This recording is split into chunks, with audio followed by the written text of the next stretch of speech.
সমন্বিত চেষ্টার মাধ্যমে জলাবদ্ধতা নিরসন করতে হবে, মেয়র ডাক্তার শাহাদাত হোসেন।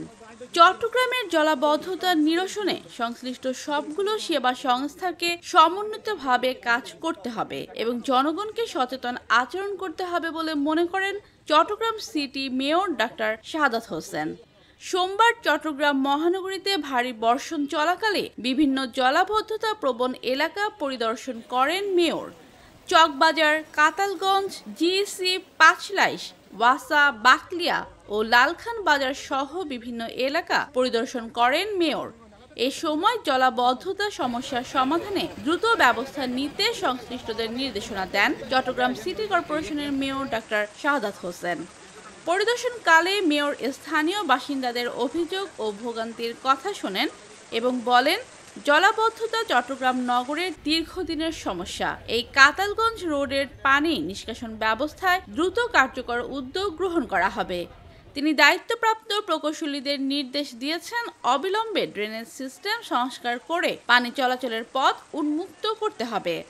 তিনি আরও বলেন, শুধু সাময়িক নয়, আমরা স্থায়ী সমাধানের দিকেই এগোচ্ছি। নগরবাসীর দুর্ভোগ লাঘবে চসিক সর্বাত্মকভাবে কাজ করে যাচ্ছে।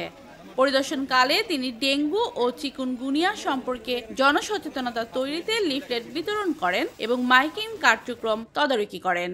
পরিদর্শনের অংশ হিসেবে বাটালি পাহাড় সংলগ্ন ঝুঁকিপূর্ণ বসবাসকারী 3টি পরিবারকে নিরাপদ স্থানে সরিয়ে নেওয়া হয়।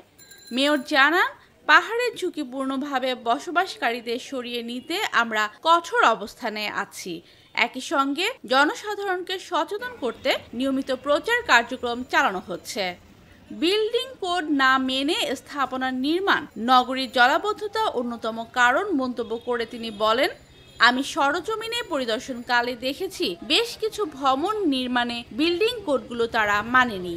এই বিষয়ে আমি সিডি এর সাথে কথা বলবো এবং তাদেরকে বলবো বিল্ডিং কোড না মেনে নালা দখল করে গড়া স্থাপনাগুলো ভেঙে কমপ্লিটলি যাতে ময়লাগুলো ক্লিন করা যায়, এটা আমাদের করতে হবে। কারণ প্রাইমারি ড্রেনেজ সিস্টেম নালাগুলো আমাদের ক্লিন রাখতে হবে। That is very important. কিছু এলাকায় পানি উঠছে, তবে আমি যতদূর দেখেছি যে আগের মতো সেভাবে সারাদিন পানি জমে এটা থাকছে না। এটা 1.5-2 ঘন্টার বৃষ্টি হওয়ার পরে পানিটা চলে যাচ্ছে। তারপরেও আমি চাচ্ছি যে এখানে যে সার্ভিস ড্রেনগুলো আছে সেগুলো আমরা ক্লিন রাখবো। আমি এটা সরজমিনে দেখেছি আজকে। আমার যে প্যানেল এক্সপার্ট আছে তারাও আসবে, এসে এই কাজটা আমরা দ্রুত শুরু করব। এই সময় চসিকের সংশ্লিষ্ট বিভাগীয় কর্মকর্তাবৃন্দ, স্থানীয় গণ্যমান্য ব্যক্তি এবং গণমাধ্যম কর্মীরা উপস্থিত ছিলেন। এই জোনটা কাতালগঞ্জ এবং আপনার কাতালগঞ্জ জোনটাই বেশি, এবং বিশেষ করে অন্যান্য যে জায়গাগুলো আছে কাপাসগুলাতে জমে, বিশেষ করে হিজরাকালটা ইনফ্যাক্ট যে সংস্কার করার প্ল্যান ছিল ওইভাবে পরিকল্পিতভাবে সে সংস্কারটা হয়নি, যদিও সেটার রাস্তা 34 ব্রিগেডের কাজ চলছে, এখনো পরিপূর্ণ এখনো শেষ হয়নি।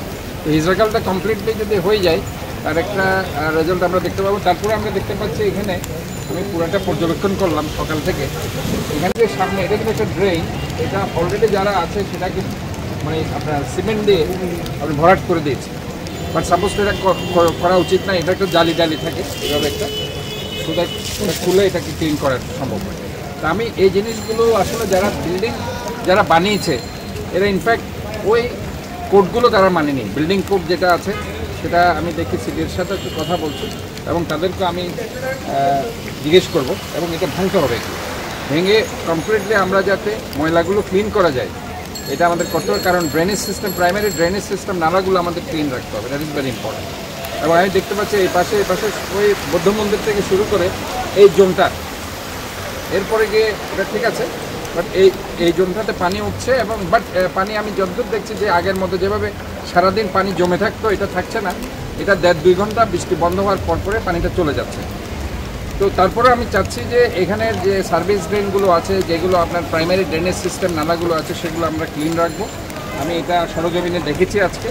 তো এটা আমি আমার যে প্যানেল এক্সপার্ট আছে তারাও আসবে, এসে এই কাজটা আমরা দ্রুত শুরু করব। আর এই জায়গাটা একটু নিচু আছে, রাস্তাটাকেও আমাদের একটু উঁচু করতে হবে। আমি যেহেতু ধরেন এগুলো তো আমার নিজেরই এলাকা, আমার ছোটোকাল থেকে বড় হয়েছে এখানে। সো এখানে কিন্তু এক সময় রয়ে গেছে এখানে আমাদের 50% আমরা কমিয়ে দিতে পেরেছি, কারণ এটা একটা মানে সময়ের ব্যাপার। কারণ আপনারা জানেন যে আমাদের যে 57টা খাল আছে, 57টা খালের মধ্যে সিটি কর্পোরেশন একটা মাত্র খাল, আমরা 12 খালটা করছি, আরও 20টা খাল বাকি রয়ে গেছে। কাজে এই 20টা খাল আমি মনে করি যে আমাদের সংস্কার করতে হবে খুব চমৎকারভাবে। পাশাপাশি সিডিএর যে 34টা খাল আছে, 36টা খাল, ওই 36টা খালের মধ্যে তারা 22টা খাল করেছে, আরও 14টা খাল বাকি রয়েছে। কাজে ওই 14টা খালও কিন্তু সংস্কার এখনো বাকি রয়েছে। বিশেষ করে এই এলাকার যে মূল সমস্যা হিজড়া খাল, যেটা আপনার কাপাসগোলা থেকে নিয়ে এই কাদালগঞ্জ পর্যন্ত যেটার বিস্তৃতি, এই হিজড়া খালের সংস্কারটা কমপ্লিট হলে এবং এই নালাগুলো কাজগুলো হলে এবং রাস্তাটা একটু উঁচু হলে আমি মনে করি ইনশাল্লাহ এই এলাকার যে প্রবলেমটা সেটা সলভ হবে।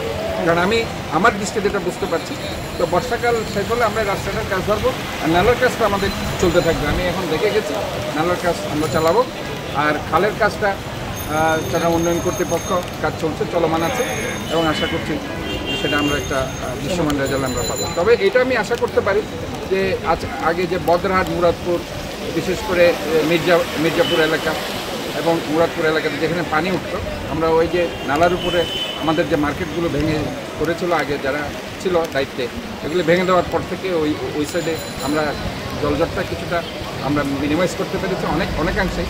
এবং আরেকটা আগ্রাবাদে যেটা আমার কাজ চলছে বক্স কালভার্ট, ওটাও আমরা কাজ নৌবাহিনীকে করাচ্ছি। ওই বক্স কালভার্টের কাজও যদি সম্পন্ন হয় আগ্রাবাদের যে প্রবলেম সেটা ইনশাল্লাহ অনেকাংশে সলভ হয়ে যাবে বলে আমি আশা করি। ধন্যবাদ।